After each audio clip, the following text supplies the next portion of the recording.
كمان عايزه اقولك على تركايه حلوه جدا جدا محدش هيقولك عليها، واغلبيه الناس محدش بيعملها.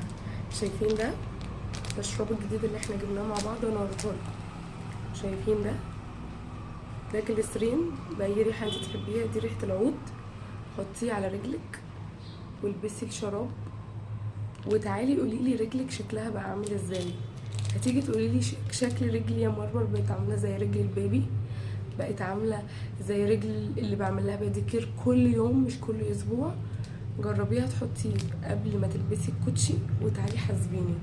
لو عندك اي مشاكل في ايدك هو هيحلها لك. حاجه بسيطه جدا وازازه رخيصه تقريبا ب30 جنيه، 25 حاجه كده يعني، بتقعد كتير قوي على فكره. هاتيها وجربيها، والجليسرين ده نوعه نضيف جدا.